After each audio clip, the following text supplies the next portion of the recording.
Bonsoir à tous, bienvenue dans Les Halles. Tout de suite, les titres de votre journal. Après 8 ans de rebondissement juridique, le centre hospitalier de Saint-Égrève en Isère ainsi qu'un médecin ont comparu ce mardi devant le tribunal correctionnel de Grenoble. Un de leurs patients avait tué un étudiant, Luc Meunier, en 2008. Nous retrouverons sur place Jean-Christophe Solari. Social avec la mobilisation aujourd'hui partout en France des personnels hospitaliers. Manifestation à Grenoble mais aussi à Chambéry où près de 300 infirmiers se sont rassemblés pour dénoncer leurs conditions de travail. Ces conditions se dégradent avec des conséquences pour la prise en charge des patients. Et puis les meilleurs skieurs du monde se retrouveront d'ici un mois sur les pistes de Val d'Isère lors du critérium de la première neige. Les hommes ouvrent le bal à partir du 10 décembre. Pour les dames, ce sera à partir du 16 décembre. Et la station savoyarde, vous le verrez, est prête à recevoir tout ce joli monde. Juste après ce journal, vous avez rendez-vous avec l'édition nationale dont voici l'un des principaux titres. Quel sera le visage de l'Amérique pour les 4 prochaines années?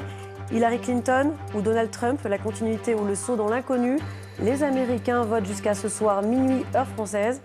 Les journalistes ont assisté au dernier meeting et seront dans les QG des 2 candidats. Mais d'abord, on l'a entendu, c'est un jour d'élection aux États-Unis. Ce mardi, les Américains sont appelés à voter pour choisir qui succédera à Barack Obama. Une élection suivie avec attention par la communauté américaine présente notamment à Grenoble. Isabelle Guyader, Dominique Bourget.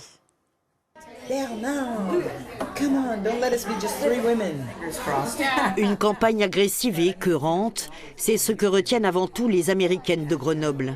Jenna est californienne. Tout a été tellement négatif, dit-elle, que c'en était gênant. J'en avais presque honte d'être américaine. Tout le monde en France me dit « Mais vous êtes fou !» Vous êtes ça? Et je pense la même chose en observant ceux qui supportent Trump. Oh mon Dieu. Really? Gabrielle a vécu 12 ans aux États-Unis. Son mari et ses enfants sont américains. J'ai un peu une boule dans le ventre, c'est vrai, hein, ça me fait un peu peur quand même. Parce que je sais qu'un jour, on y retournera y vivre, mes enfants aussi. Je trouve que c'est un super pays, il y a plein de choses, il y a des choses mauvaises aussi, mais un jour j'aimerais y retourner, mais ça ne sera pas pendant sa présidence s'il gagne, ça c'est sûr. Très concernés aussi les étudiants de l'Université de Boston en programme d'échange à Grenoble. Elle vient du Colorado, lui du Connecticut. 20 ans à peine, c'est leur première élection. C'est tellement stressé cette année, donc c'est un peu mieux d'être ici et d'être un peu loin. Et aussi, la chose la plus importante est de voter. Et nous deux ont déjà voté il y a un mois et demi.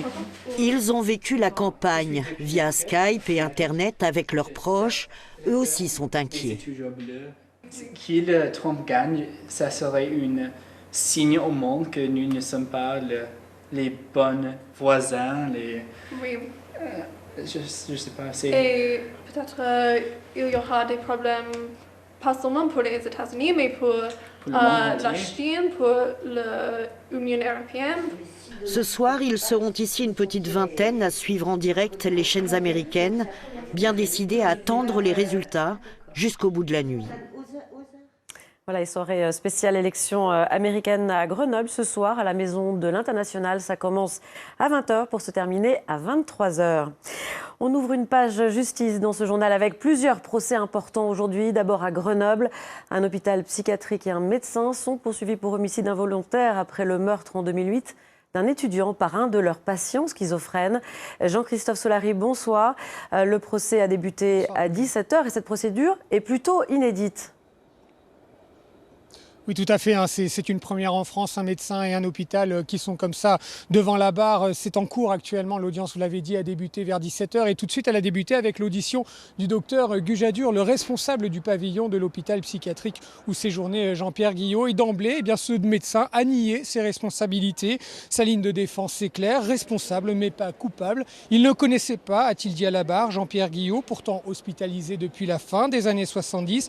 Il ne l'avait même jamais vu, jamais entendu, n'en a jamais parlé. Il ne connaissait pas non plus la dangerosité de ce patient qui avait pourtant déjà agressé des personnes à l'arme blanche ou tenté d'en étrangler. Durant les années précédentes, il avait d'ailleurs été hospitalisé sous contrainte. Pour cela, à la barre, le médecin Gujadur affirme que s'il a signé des autorisations de sortie pour ce patient dans le parc de l'hôpital, c'est parce qu'il faisait confiance à un médecin stagiaire en formation. On l'écoute.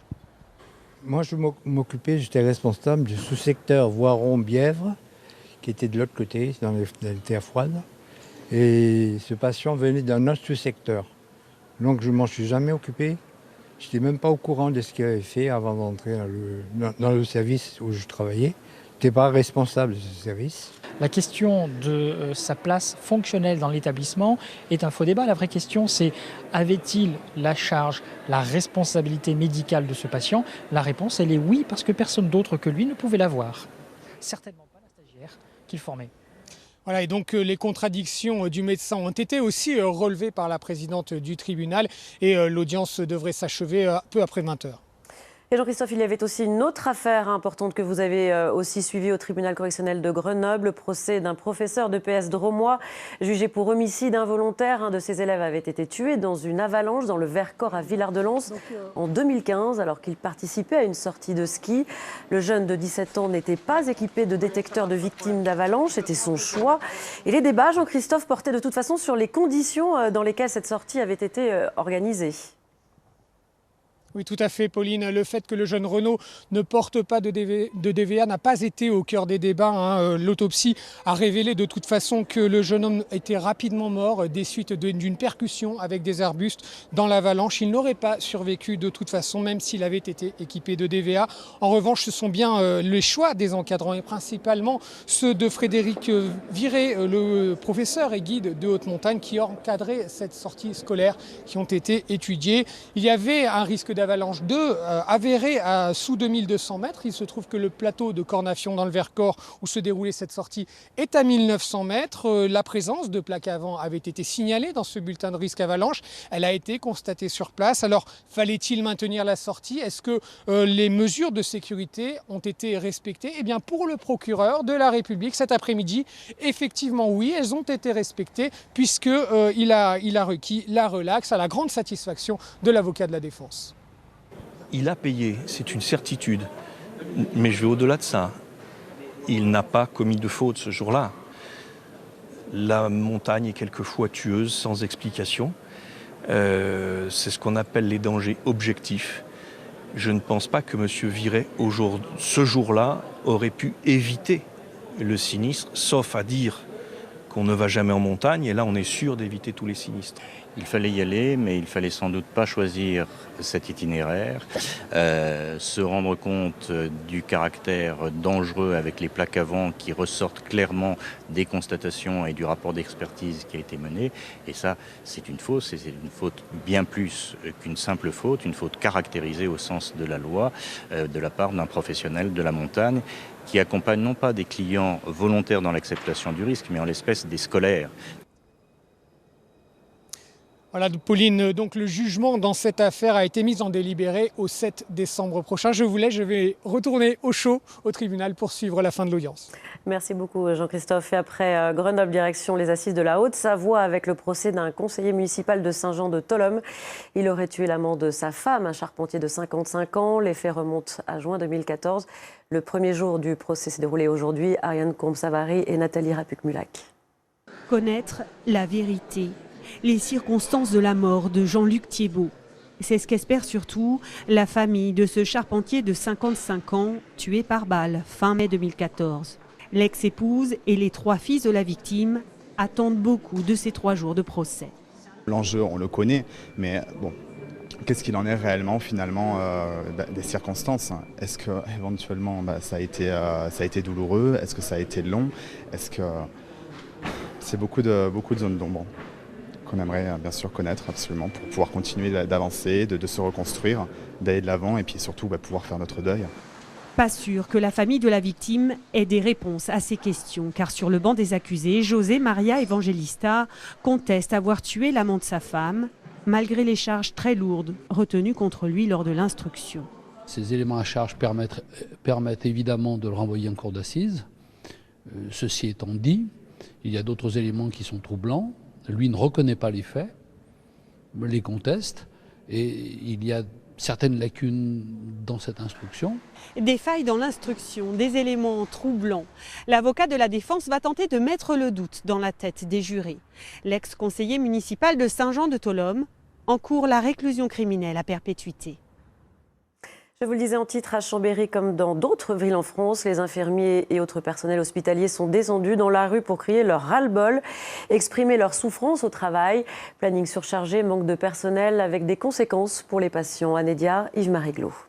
Dans la région Rhône-Alpes, c'est 1484 lits dont il va falloir se passer. Rigueur budgétaire, manque de personnel, cadence infernale. À Chambéry, les personnels hospitaliers ne descendent pas souvent dans la rue, mais aujourd'hui, pour eux, la coupe est pleine. On nous demande toujours plus d'économies et d'efforts. Mais quand ils ne pensent qu'aux sous, nous ne pensons qu'aux soins. Pour matérialiser leur souffrance au travail, responsables de plusieurs suicides en France ces derniers mois, les manifestants ont symboliquement installé des tombes devant le siège administratif de l'hôpital. On n'est jamais entendu là-dessus. Il faut attendre des malheurs, il faut attendre des accidents thérapeutiques, accidents dans les soins, accidents chez des suicides par exemple, pour commencer à dire une situation est préoccupante, comme dit Madame Touraine. La situation devient préoccupante. Elle devient, ça fait 10 ans que ça se dégrade et qu'on ne fait rien. Étudiants maltraités, patients en danger. Aux côtés des blouses blanches, les étudiants infirmiers étaient eux aussi mobilisés. Les 3e années ont même déplacé leur partiel pour pouvoir manifester aujourd'hui. On se dit dans 9 mois ça va être à nous et ça va être les mêmes problèmes pour nous et ça on refuse, Non seulement en tant que futur professionnel, en tant que futur soignant, mais on refuse en tant qu'étudiant. On sait qu'on a galéré pendant 3 ans et on refuse que les autres galèrent et continuent à galérer après qu'on ait notre diplôme. La ministre de la Santé, Marisol Touraine, a promis qu'elle présenterait d'ici quelques jours une stratégie pour améliorer les conditions de travail des soignants. L'intersyndicale décidera demain de la suite à donner au mouvement. Et social toujours avec ce mouvement de grève des salariés du SAMU social de l'Isère. C'est le service qui répond à l'appel du 115 pour les personnes sans domicile. Le personnel proteste contre le manque de places d'hébergement et contre les critères imposés par l'État qui deviennent, selon eux, de plus en plus restrictifs. Xavier Schmitt, Gilles Ragry. Le 115 ne répond plus. Les salariés du SAMU social sont en grève. Ils dénoncent le dévoiement de leur mission. Ce service public confié à une association peine de plus en plus à guider les personnes sans abri vers un hébergement. Les demandes explosent et les critères fixés par l'État se resserrent. Nous, on ne peut pas orienter toutes les personnes qui téléphonent tous les jours parce qu'il y a des conditions qui sont imposées, effectivement. Donc ça peut être des conditions de nationalité, de statut administratif, ou également de composition familiale, de maladie. Bon, tout dépend également du moment de l'hébergement. Et pendant l'hiver, nous avons également des critères. Le personnel du 115 vient manifester son désarroi devant la direction départementale de la cohésion sociale. Les services de l'État vont annoncer la campagne hivernale d'hébergement. Elle prévoit 320 places en plus des 1000 places ouvertes à l'année. Le problème qui se pose lorsqu'on regarde les choses à froid, c'est que le nombre de places qui sont proposées augmente d'année en année, mais le problème augmente aussi. C'est-à-dire qu'il y a très concrètement plus de demandes que d'offres possibles aujourd'hui en hébergement hivernal. Et ces locaux sont toujours moins dangereux que la rue. Face aux fonctionnaires, des associations sont venues soutenir les grévistes du 115. Des grévistes qui réclament l'application de la loi de 2014. Ce qu'on aimerait tout d'abord, ce serait que la loi soit appliquée, tout simplement. Et deuxièmement, on aimerait qu'il y ait plus de places pérennes pour répondre à la demande croissante au 115. Après une journée de silence, le 115 va de nouveau répondre. Mais dans le flot des demandes quotidiennes, bien peu seront satisfaites. Le président algérien Abdelaziz Bouteflika est à Grenoble depuis hier pour effectuer des examens médicaux.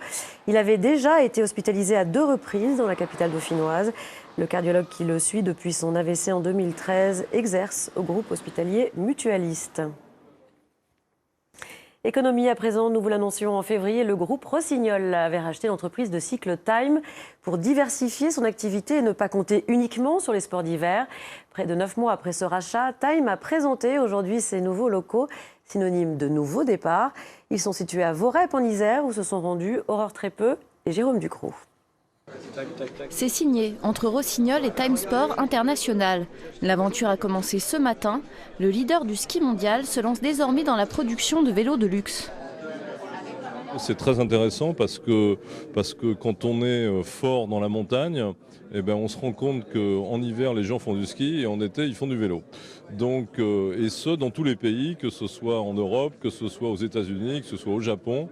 Donc c'est très intéressant pour nous de rapprocher nos deux univers. Depuis 30 ans, Time s'impose au niveau mondial. Actuellement, le groupe exporte 65% de sa production. Avec ce nouveau partenariat, l'entreprise compte multiplier son chiffre d'affaires. Time fait à peu près 10 millions d'euros de chiffre d'affaires et l'idée c'est de faire x3, donc d'arriver à 30 millions dans les 3 à 5 ans à venir, à la fois dans les développements des vélos et puis le développement des pédales dans le monde entier. Pour rester compétitif sur le marché, le groupe a dû supprimer une vingtaine d'emplois pour maintenir plus de 40 salariés sur le site. L'entreprise a un savoir-faire unique au monde, basé sur une technologie high-tech du travail du carbone. Un secret précieusement gardé. On fabrique des cadres entièrement à la main avec des supports fusibles qu'on habille, qu'on donne une forme de cadre. Ensuite, ça passe sur une presse d'injection où on injecte une résine particulière à une température, à une pression vraiment précise et propre à Time. Le rattachement au groupe Rossignol permet aux géants du vélo de route de voir plus grand. À peine revenus des Jeux Olympiques de Rio, des triathlètes ont déjà signé avec Time. L'entreprise affiche clairement ses objectifs, le haut du podium. Le critérium de la première neige aura lieu à Val d'Isère du 10 au 11 décembre prochain pour les hommes, une semaine plus tard pour les filles. L'épreuve qui accueillera les meilleurs skieurs mondiaux a été présentée aujourd'hui à Chambéry par les organisateurs. La QV 2016 s'annonce très prometteuse. Bernard Portugal et Didier Allemand. Il fait partie de l'ADN de Val d'Isère. Le critérium de la première neige contribue depuis plus de 60 ans à la renommée de la station savoyarde. Événement mythique, rendez-vous incontournable du début de saison, il s'annonce cette année sous les meilleurs auspices grâce à un beau coup de pouce de la météo. Ça y est, on est en mode hiver à Val d'Isère, moins 11 encore ce matin, les enneigeurs artificiels fonctionnent. Après, il va encore couler de l'eau sous les ponts, on est à un mois de l'événement.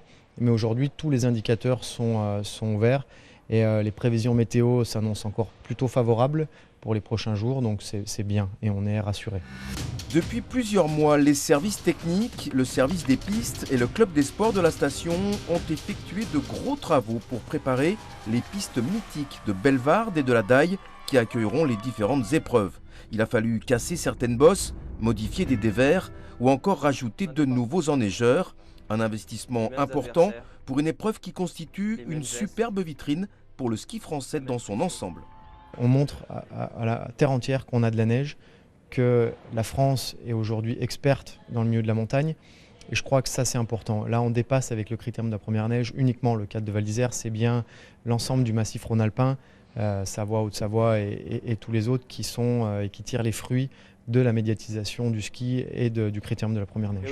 Au total, plus de 400 journalistes couvriront ce critérium 2016 et 32 000 spectateurs sont attendus sur les 2 week-ends. Mais le critérium, c'est aussi une grande fête et de nombreuses animations seront organisées dans la station. Première épreuve, le samedi 10 décembre avec le géant homme. Chamonix fêtera en décembre les 70 ans du syndicat national des guides de montagne. L'occasion pour nous de s'intéresser toute cette semaine à ce métier très particulier avec un coup de projecteur ce soir sur l'impact du réchauffement climatique et ses conséquences pour l'activité de guide. Françoise Gay, Dominique Sommet.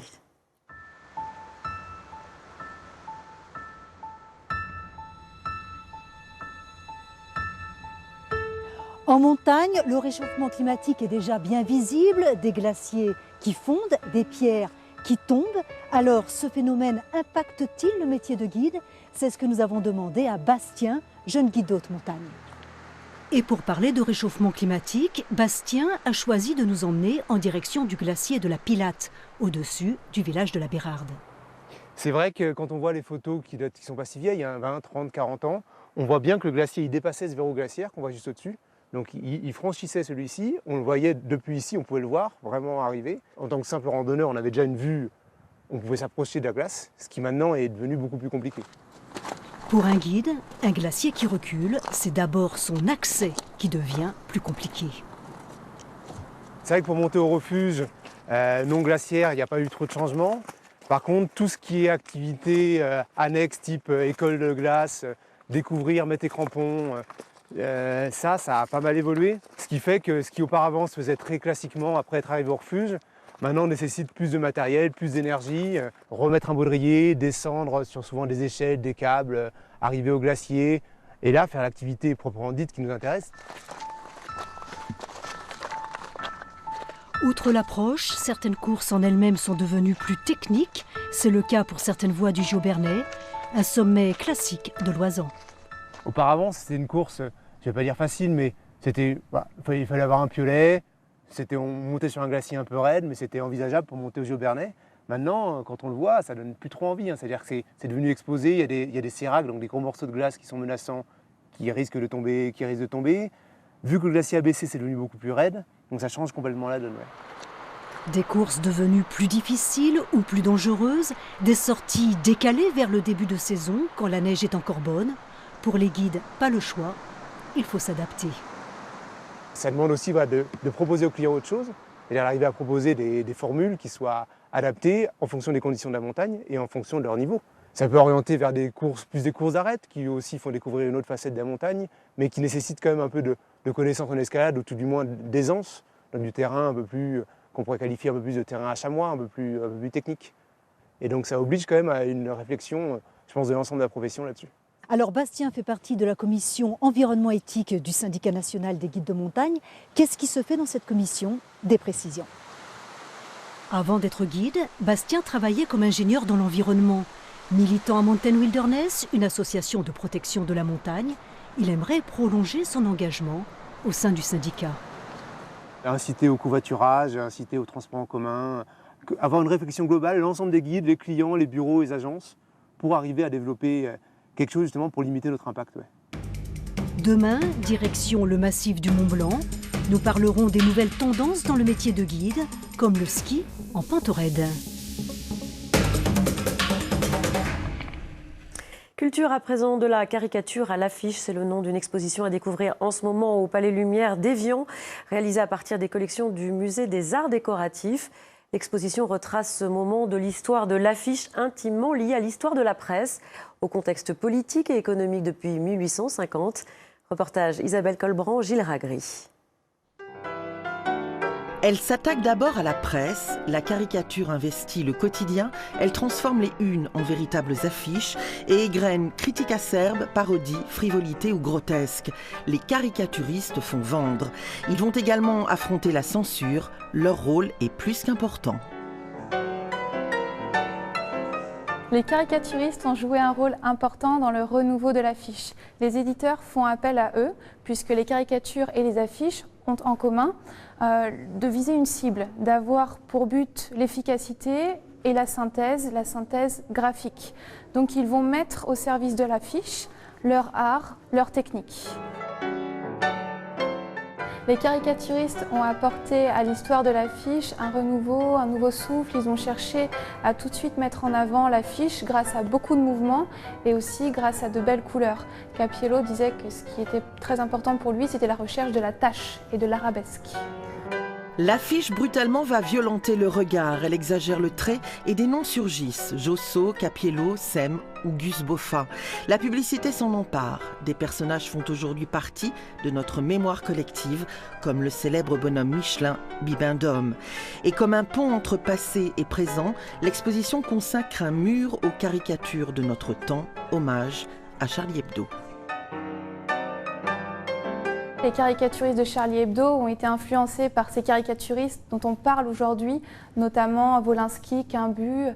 Ils ont regardé les œuvres de Josso et aujourd'hui, quand on regarde Josso et les œuvres de Charb ou de Wolinski, il y a beaucoup de points communs. 60 illustrateurs sont ainsi présentés pour un ensemble de 300 œuvres. L'exposition est très riche, elle s'installe sur les bords du Léman jusqu'au 8 janvier prochain.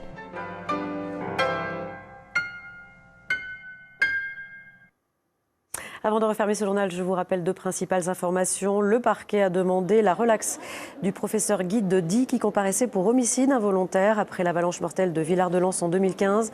Un jeune de 17 ans avait été tué. Selon le parquet, le professeur n'a pas commis de faute concernant la sécurité du groupe qui l'encadrait. Ces conclusions rejoignent celles du procureur. Le jugement a été mis en délibéré. Il sera connu le 7 décembre prochain. Et puis près de 300 infirmiers se sont rassemblés à Chambéry pour dénoncer leurs conditions de travail et les conséquences pour les patients. C'est la fin de ce journal. L'actualité continue sur le site de France 3 Alpes. Demain à midi, vous retrouverez Daniel Despins. Je serai là demain à 19h avec un très grand plaisir. À demain et très belle soirée.